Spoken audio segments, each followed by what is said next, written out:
Hey everybody, Amy Shadow Dragon 1 here. Welcome to Geocache Adventures. Thank you for choosing to spend your time listening to this podcast. I appreciate it. It's because people are listening that I'm able to keep recording. So thank you all for choosing to listen.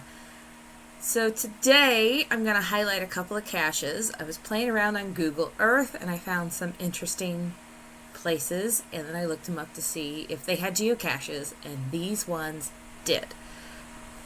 So I'm going to show them to you. You can look up the geocaches and check them out the Google Earth view. I find them pretty interesting. Hopefully you will too.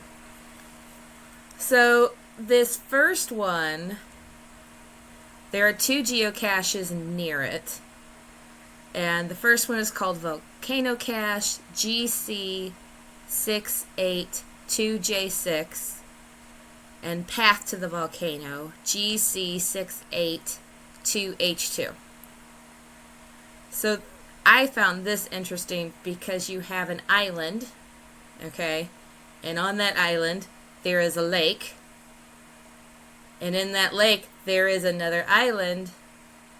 And on that island is another lake. So it looks kind of like a weird eye. It's really interesting. This one in particular is in the Philippines. Apparently there are a couple places on Earth like this. It kind of looks like an eye and a mouth. It's, as I said, it's an island in a lake and an island on a lake on an island. And it's actually more of a crater. So a crater formed, and then you have the lake with the island and the lake. This lake there's a volcano there on the island inside the lake. And the island is called, I'm going to be honest with you, I probably cannot pronounce this, but it's spelled Taal Lake. And it's in the Philippines, as I said. For years, they apparently thought that this was the only occurrence of this phenomenon. This was the only one that they knew of for a very long time until Google Earth satellite imagery happened at all, and they found out that there are other ones.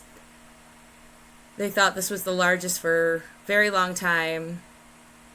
But there's actually a larger one in northern Canada where no humans have likely set foot. That's what the article I read about it said. It's cool looking. Check out the Google Earth image. I'll post this stuff on social media too. But the two geocaches are not on the volcano inside the lake. They're on the island outside of it. Apparently there's a path that you can walk up towards the volcano, and then depending on activity and stuff, like in Hawaii, I imagine, depending on activity, depends on how close you can get to it. So these two caches are along the path to that area to check out. The next one is in Homebush Bay in Sydney, Australia. It's really interesting aerial view. Again, I recommend you checking it out. It is actually a shipwreck. So this is the I think it is pronounced Ayrfield, but it's spelled Ayr instead of Air. It's often called the floating forest. Trees have grown up into this shipwreck, and it looks more like an island from the aerial view because there's so many trees over the boat. It's a shipwreck that's been overtaken by nature, creating a striking and unusual sight. Built in 1911, the SS Ayrfield was used to transport cargo along the Australian coast, and in 1972 it was decommissioned and sent to a scrapyard in Homebush Bay. The scrapping process was never completed, and the ship was left to decay. Over time, mangrove trees began to grow inside the rusting hull. The ship's frame and the dense greenery created a strong visual contrast among the wreck into a floating forest. Today, It is a popular subject for photographers and visitors who want to see a rare example of nature reclaiming a piece of human history. It's really neat to see, and if you pull it up, there is a geocache there at the wreck. So the geocache is GC3AA7T. It's really neat looking on the Google Earth aerial view. I recommend pulling up the geocache, finding the coordinates, and then checking it out in Google Earth. It is, those apocalyptic shows that you see where nature is taking back the earth, taking over the buildings and everything. You could see that as an aerial view. I imagine if you actually go out there, it's a really striking imagery of that actually happening in the real world. So nature will find a way, as they say. And this next one, there's 5 geocaches by it. I'll give you the GC codes for all of them. But this location is called the Gates of Hell in Turkmenistan. Okay? It is a gas crater often called the Gates of Hell. It is a large burning hole located in, I might butcher this name, Karakum Desert of Turkestan. The crater's origin dates back to the 1980s, so as far as the Earth history goes, it's really not that old. Through the exact events or how it was created was unclear. One common theory is that Soviet scientists accidentally triggered the collapse during a drilling project and set off a gas alight to prevent dangerous emissions. So they're not entirely sure how it came to be, but it is an interesting site and has become a tourist destination, attracting approximately 10,000 visitors each year. At night, the flames light up the desert sky, and the site reaches temperatures of close to 1,000 degrees Celsius. So I should have done a conversion before I started, but let's look this up real quick for, all of the rest of us that use Fahrenheit, which probably is just the US for the most part, but so 1,000 degrees Celsius is equivalent to 1,832 degrees Fahrenheit. It's hot. Either way you look at it, it's hot. I'm not sure how close you can actually get to the area because of the extreme heat,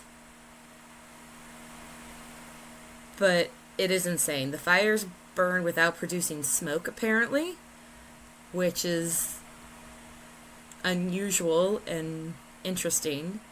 The government of Turkestan has discussed extinguishing the fire due to environmental concerns and the loss of natural gas, but so far the action, as of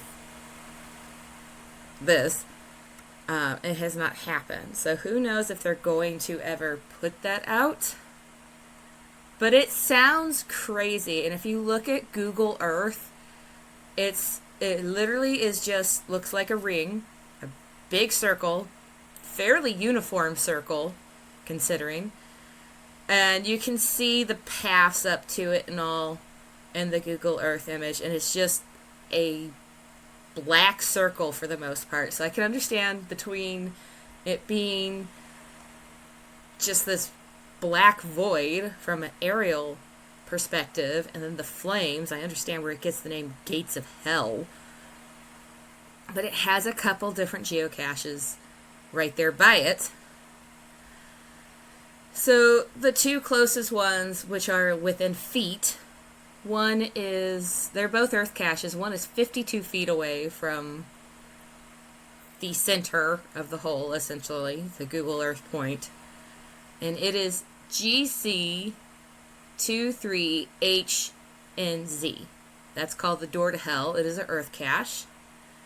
The next one, which is right along, it looks like right along the walking path, is called Hell Awaits, the Geology Behind the Flames. And its GC code is GCBFTQQ.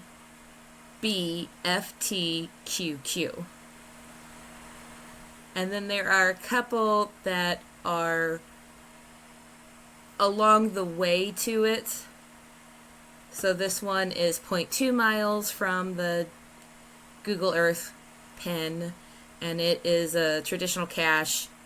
It's called Go to Hell, and its code is GC4A7FG. The next closest two are tied of a distance of 0.4 miles from the Google Earth pin. They're both traditional caches. One is called Gates of Hell. Dervaza? I did not pronounce that correctly, I'm sure. Gas Crater. It is GCBFGN6. And the other one is What a Hellhole, traditional cache, GC5ZQ0Z. So it's really interesting Google Earth imagery in my opinion. I recommend you checking it out. As I said, I will post the images on the social media, so you can check them out at Geocache Adventures on Facebook or Instagram and have a look at them, or you can pull up those GC codes and you can take a look at them in Google Earth as well. So, have you ever done this? Have you ever been cruising around on Google Earth and found what you thought was an interesting place and then looked up to see if there was a geocache nearby? I've done it before with places that I've seen on TV and stuff. I've looked up where they're at and then looked up the coordinates to see if there were geocaches nearby. I think it's pretty common as geocaches. We're curious if we see an interesting location, something that sparks our interest. We want to know if there's a geocache nearby.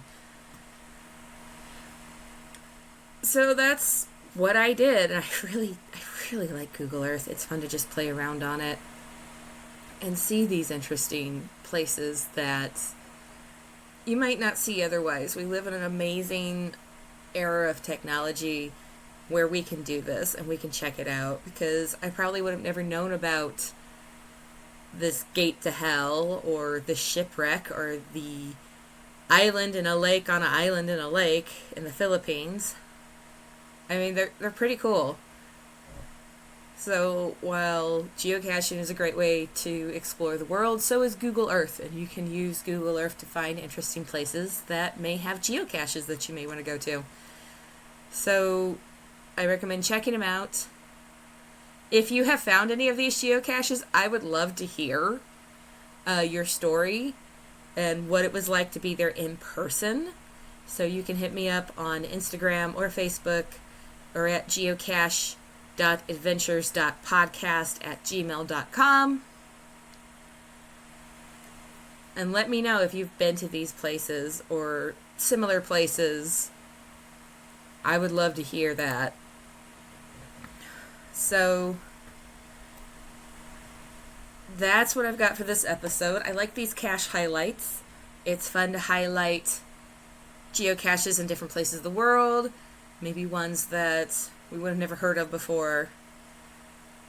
And I always enjoyed having guests share their geocaching stories. There's so many geocaches out there and so many interesting places and geocaches that I just started looking them up and decided to sharing with you like this. So if you like these episodes, let me know. I think they're fun.